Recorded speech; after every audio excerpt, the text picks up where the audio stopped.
Bismillahirrahmanirrahim. Kita akan melanjutkan pembahasan tentang kitab Taisir Mustalah Hadis.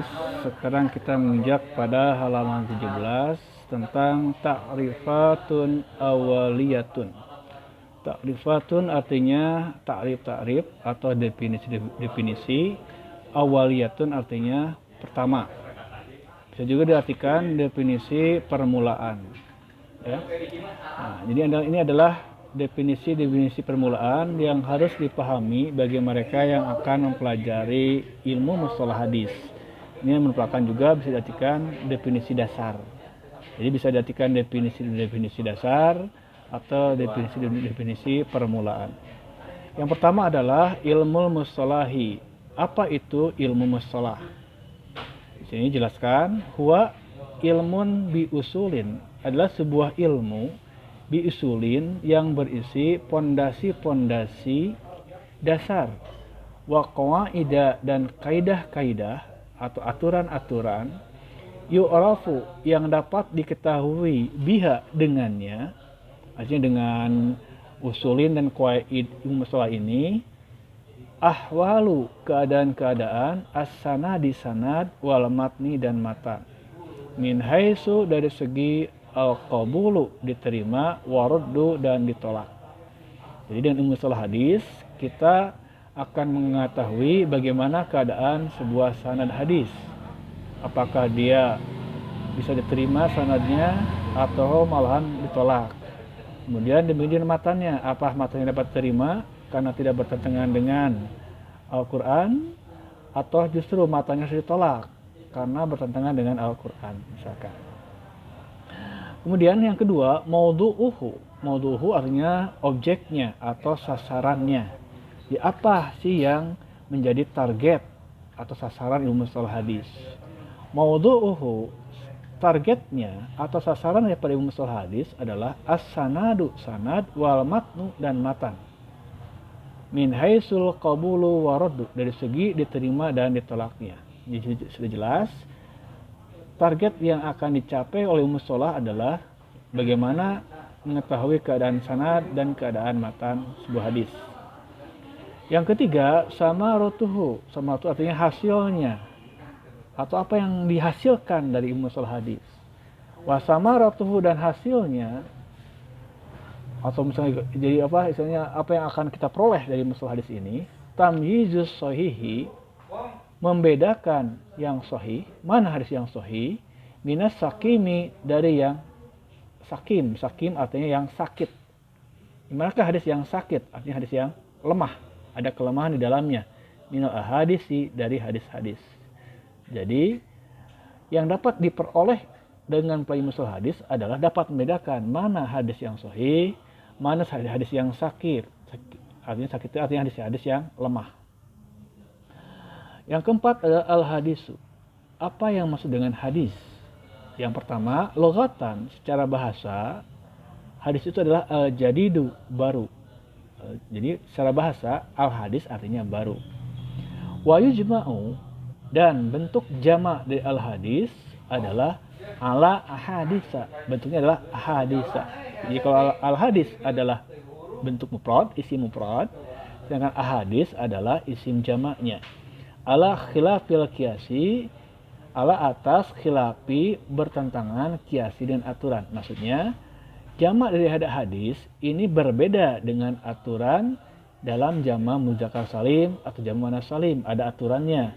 Karena ahadis adalah jamak taksir dan jamak taksir tidak ada aturannya. Kalau jamak taksir itu dikembalikan kepada dengan cara menelaah kitab-kitab atau kamus-kamus bahasa Arab, atau dengan cara simak, mendengarkan orang Arab mengucapkan suatu jamak taksirnya apa, suatu kalimat apa jamaknya. Jadi maksud dengan khilafil qiyas ini adalah dia berbeda dengan aturan jamak muzakkar salim atau jamak muannas salim yang ada aturannya. Yang B, istilahan. Menurut istilah, apa itu hadis secara istilah? Artinya secara mustalah hadis, apa yang maksud dengan hadis? Ma'udhifa ilan nabi sallallahu alaihi wasallam, apa saja udhifa yang disandarkan ilan nabi, kepada nabi sallallahu alaihi wasallam, min qaulin, berupa ucapan, au fi'lin, ataupun perbuatan nabi. Min qaulin artinya berupa ucapan nabi, au fi'lin ataupun perbuatan Nabi, au takririn ataupun ketetapan Nabi, au sifatin atau sifat Nabi. Itu adalah hadis menurut istilah. Jadi apa saja ya, segala hal yang disandarkan kepada Nabi, bisa ucapan Nabi, perbuatan Nabi, penetapan Nabi terhadap sesuatu, ataupun sifat-sifat Nabi. Maksudnya sifat-sifat tentang bagaimana sifat Rasulullah dalam kesabarannya, kedermawanannya, itu sifat. Yang kelima adalah al-khabaru. Jadi ini ada salah ketik ya, harusnya al-khabaru. Apa itu khabar? Kalau tidak hadis, ini khabar. Logatan, pertama logatan secara bahasa, khabar itu adalah an-naba'u, berita. Wajam'uhu, dan bentuk jamak daripada khabar adalah akhbarun. Jadi kalau khabar bentuk isim mufradnya, isim jamaknya adalah akhbarun, berita-berita. Ini sama, ini adalah bentuk jamak taksir. Sama kayak hadis. Jadi bukan jamak mudzakkar salim atau jamak salim, tapi adalah jamak taksir. Yang B, istilahan. Menurut istilah, apa itu khabar? Fihi salah satu aqwalin. Di dalam masalah khabar ada 3 pendapat. Wahia, yaitu pendapat pertama, huwa muradifun lil hadisi, bahwa dia itu khabar sama dengan hadis. Muradif artinya sama. Maksudnya anna maknahuma, anna bahwasanya maknahuma, makna keduanya itu hadis dan khabar wahidun, maknanya satu. Istilahan, secara istilah. Jadi hadis dan khabar sama. Hadis itu, khabar itu. Jadi hadis itu khabar juga, khabar itu hadis juga. Ini menurut pendapat yang pertama. Jadi khabar sama seperti hadis. Yang disandarkan kepada Nabi, segala sesuatu yang disandarkan kepada Nabi adalah khabar menurut pendapat pertama. Sedangkan pendapat yang kedua, mughayirun lahu, berbeda dengan lahu, dengan hadis. Di khabar, kata pendapat kedua itu berbeda dengan hadis. Maksudnya fal hadisu, maka hadis itu ma apa saja, jaa yang datang, anin nabiyyi sallallahu alaihi wasallam, dari Nabi sallallahu alaihi wasallam. Wal khabaru, dan khabar itu ma jaa apa saja, jaa yang datang, an ghairihi, dari selain Nabi. Kalau pendapat kedua mah hadis khusus yang datang dari Nabi, apa saja yang berkaitan dengan Nabi. Dan khabar yang berkaitan bukan dari Nabi, bisa dari sahabat, tabi'in, dan yang lainnya. Itu pendapat kedua. Nah, sedangkan pendapat yang ketiga, a'ammu minhu, bahwa khabar a'ammu, lebih umum, minhu, dari hadis. Maksudnya fal hadisu, maka hadis itu maja'a anin nabiyyi sallallahu alaihi wasallam, apa saja jaa yang datang, anin nabiyyi sallallahu alaihi wasallam, dari Nabi sallallahu alaihi wasallam. Wal khabaru, dan khabar itu ma apa saja jaa yang datang, anhu, dari Nabi sallallahu alaihi wasallam, atau an, dari ghairihi, selain Nabi sallallahu alaihi wasallam. Ini menurut pendapat ketiga itu khabar lebih umum daripada hadis. Kalau hadis khusus yang datang dari Nabi, dan khabar bisa datang dari Nabi, juga bisa datang dari yang selain Nabi. Jadi ada 3 pendapat. Yang keenam, al-asaru, asar. Apa itu asar? Yang pertama, lughatan, secara bahasa, asar itu adalah baqiyatus syai'i. Baqiyah artinya sisa atau jejak. Syai'i, sesuatu, artinya atau tapak sesuatu, jejak sesuatu. Istilahan, secara istilah, fihi qaulani, fihi, di dalam masalah asar, qaulani, ada 2 pendapat. Huma, yaitu pendapat yang masuk dengan pendapat 2 pendapat itu adalah huwa, dia, itu asar itu muradifun, sama, lil hadisi, seperti hadis. Di menurut pendapat ke-1, asar itu sama seperti hadis. Maksudnya anna, bahwasanya maknahuma, makna keduanya wahidun, satu. Istilahan, secara istilah. Di asar itu hadis, hadis itu asar, gitu ya. Itu menurut pendapat ke-1. Sedangkan pendapat kedua, mughayirun lahu, bahwa asar berbeda lahu dengan hadis. Itu pendapat kedua, asar berbeda dengan hadis. Wahwa, yaitu yang dimaksud dengan asar adalah ma apa saja udhifa yang disandarkan ila sahabati kepada sahabat wa tabi'ina dan tabi'in min aqwalin berupa ucapan-ucapan atau pendapat-pendapat au afalin ataupun perbuatan-perbuatan. Jadi pendapat kedua, asar itu apa saja yang disandarkan kepada para sahabat dan para tabi'in, bukan kepada para nabi, bukan kepada para nabi. Itu asar ya. Ada pendapat. Yang ketujuh, al-isnadu. Apa itu isnad? Lahu maknayani. Lahu bagi isnad maknayani ada dua makna. Yang pertama, ajwul hadisi, mengasalkan hadis. Mengasalkan artinya menisbahkan atau mencari asal sebuah hadis ila qailihi kepada yang mengatakannya musnadan secara bersanad. Maksud secara bersanad artinya secara istilahnya berantai. Misalkan di si A dari si B dari si C, si D sampai ke yang mengatakannya. Itu namanya musnadan. Jadi setiap itu ada asalnya. Jadi mengasalkan sebuah hadis sampai kepada yang mengatakannya secara musnad. Misalnya secara berantai ya. Bisa A ke si B, B dari si C, C ke si D dan seterusnya. Itu namanya musnadan. Yang B, isnad itu adalah silsilatul rijali. Silsilatul rijalil musilatul lil matni. Silsilah itu adalah rangkaian rawi-rawi yang menyampaikan kepada matan. Itu adalah isnad. Wahwa dan dia bihazal makna dengan arti ini muradifun lisanadi, sama dengan pengertian sanad. Jadi pendapat kedua ini sama dengan definisi daripada sanad. Nah, sekarang kita lihat apa itu sanad. Nomor 8, as-sanadu, sanad. Lughatan secara bahasa, sanad adalah al-mu'tamadu, yang dijadikan pegangan. Wa summiya kazalika, dan dinamakan kazalika demikian, li'anna, karena sesungguhnya al-hadis itu yastanidu, bersandar, ilaihi, kepadanya, wa ya'tamidu, dan berpegang, alaihi, kepadanya.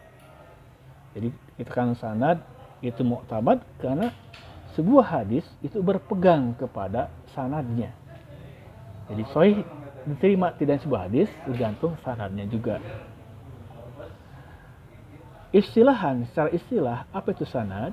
Silsilatul rijali. Silsilah itu artinya rangkaian, arijalu, rawi-rawi, al-musilatu, yang menyampaikan lil matni, kepada matan. Jadi rangkaian misalnya dari Imam A ke gurunya sampai gurunya sampai ke sahabat sampai kepada Rasulullah dan apa yang disampaikan oleh Rasul. Ya, itu adalah as-sanadu, rangkaian rawi-rawi. Nah, sekarang apa itu matan? Yang ke-9, al-matnu, matan. Lughatan secara bahasa, matan adalah ma soluba, apa saja yang keras, wartafa'a. Ini bukan wartafa'u, karena irtafa'a adalah bentuk bil madi, wajan ibta'ala. Jadi ma soluba, apa yang keras, wartafa'a, dan yang meninggi, minal ardi, dari tanah. Mungkin kayak gundukan tanah ya. Dia lebih tinggi daripada tanah yang di dasarnya. Itu secara bahasa. Yang B, istilahan, secara istilah, mayantahi ilaihi sanadu minal kalami. Mayantahi, yang berakhir kepadanya sanad. Jadi artinya ujung sanad. Minal kalami, berupa ucapan. Itu artinya matan. Jadi isi daripada sebuah hadis dikatakan matan. Jadi sanad ujung-ujungnya akhirnya ada ke matan. Yang ke-10 adalah al-musnadu. Apa itu musnad? Bi fathil nuni, dengan huruf nun yang dipatah. Jadi nunnya musnad. Lughatan secara bahasa, musnad adalah ismu maf'ulin, isim maf'ul. Min dari asnada syai'a ilahi.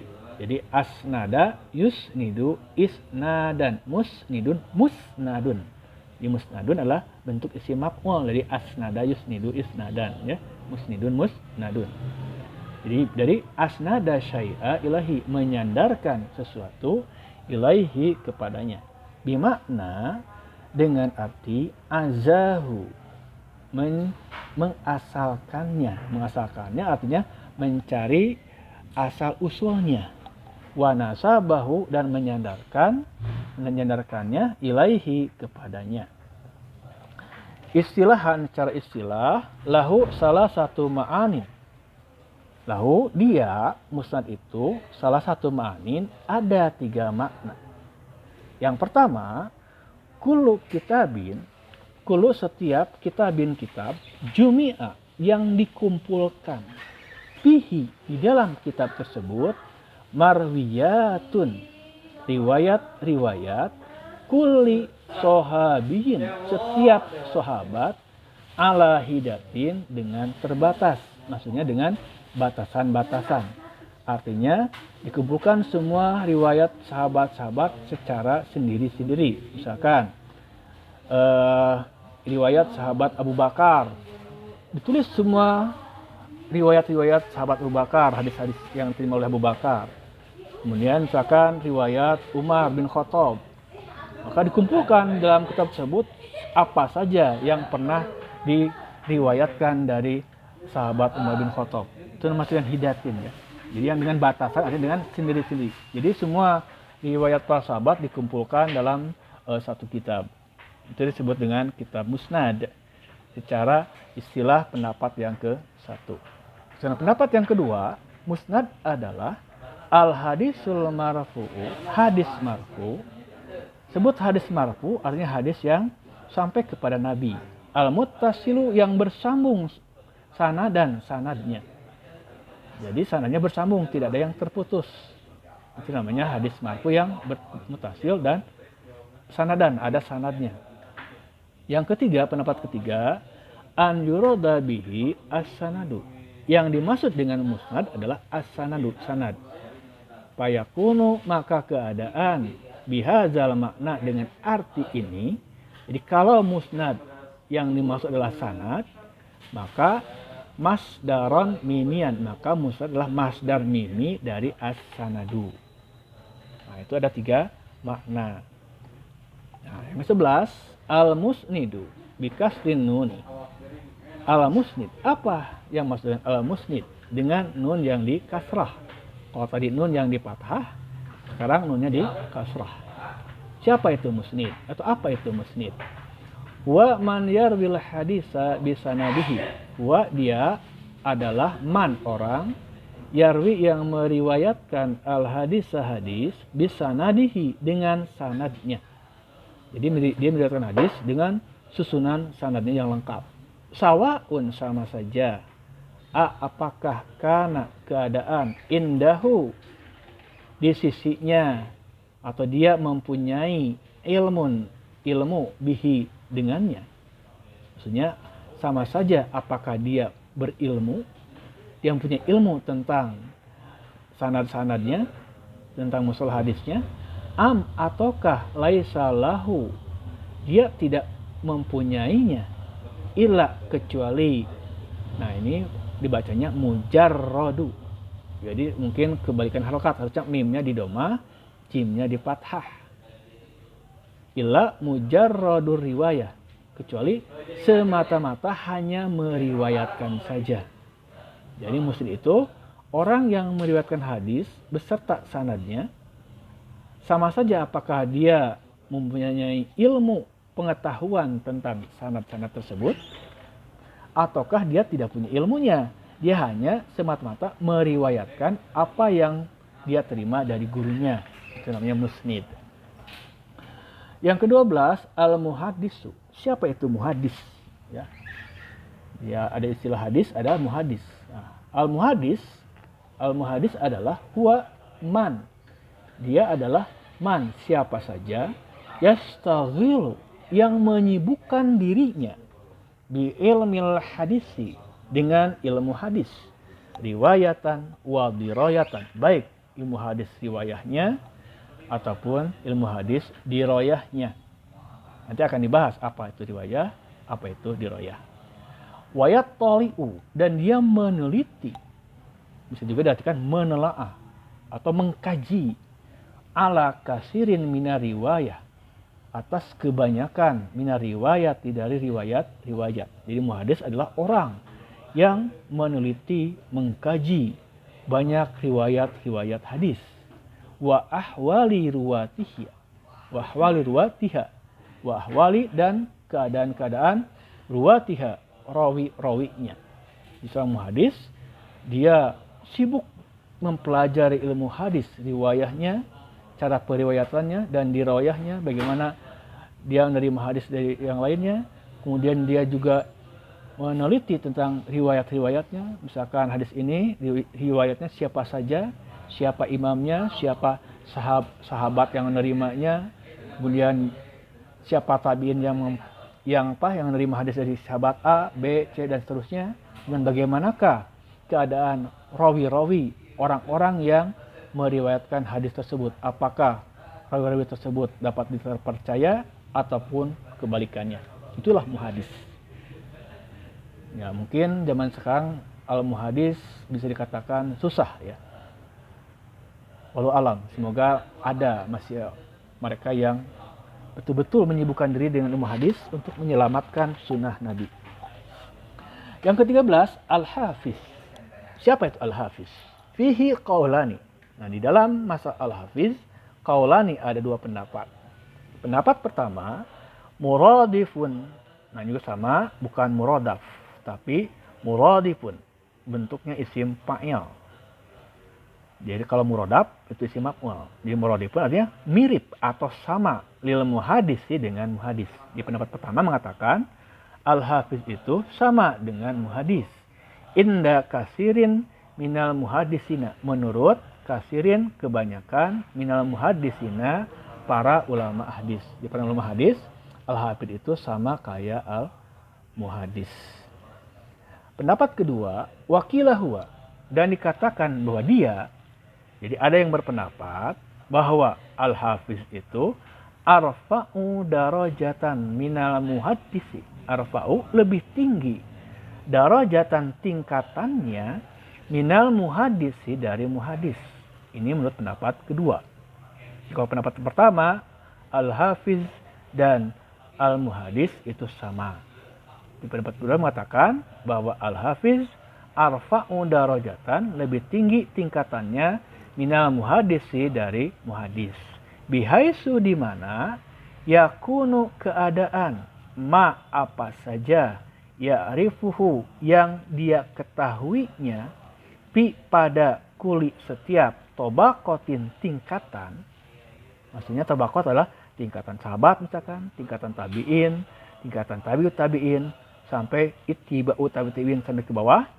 Aksara, lebih banyak dia ketahui, mimma, dari apa yang yajhaluhu, dia tidak mengetahuinya. Jadi katakan al-hafiz itu lebih mengetahui keadaan setiap tingkatan dibandingkan yang dia tidak tahu. Nah, itu al-hafiz menurut pendapat kedua. Nah, yang terakhir adalah al-hakim. Di al-hakim sama kayak al-hafiz adalah gelar, kayak al-muhadis juga gelar. Siapa itu al-hakim? Wa, dia, man, siapa saja, ahato, yang meliputi, atau bisa jadi juga yang menguasai, ilman, ilmu, bijami'il ahadisi, tentang semua hadis-hadis. Jadi hakim itu orang yang mengetahui semua tentang hadis-hadis, mau riwayahnya, dirawayahnya, keadaan para rawinya, dia kuasai, dia ketahui. Hatta, sampai la yafutahu, tidak terlewatkan olehnya. Minha, dari hadis-hadis itu, ilal yasiru, kecuali hanya ringan saja. Maksudnya yang ringan itu adalah hanya kecil saja, hanya sebagian kecil yang tidak dia kuasai. Wahada, dan ini ala atas ro'yi, pendapat ba'di sebagian ahli ilmu. Ya, ini menurut pendapat sebagian ahli ilmu atau menurut sebagian ulama hadis. Demikian ta'rifatun awaliyah artinya definisi permulaan atau definisi pembuka dari hal yang harus kita pahami terlebih dahulu tentang istilah-istilah dalam hadis. Insyaallah pada video berikutnya kita akan membahas tentang al-babul awal al-khabar. Demikian, semoga dapat dipahami dan dapat menambah wawasan kita bersama tentang istilah-istilah dasar dalam mustalah hadis. Bila ada kesalahan dalam pembacaan, dalam pemberian harokat ataupun terjemah, kami mohon untuk berkenan memberikan koreksinya dengan memberikan komentar di bawah video ini. Aqulu qouli hadza. Assalamualaikum warahmatullahi wabarakatuh.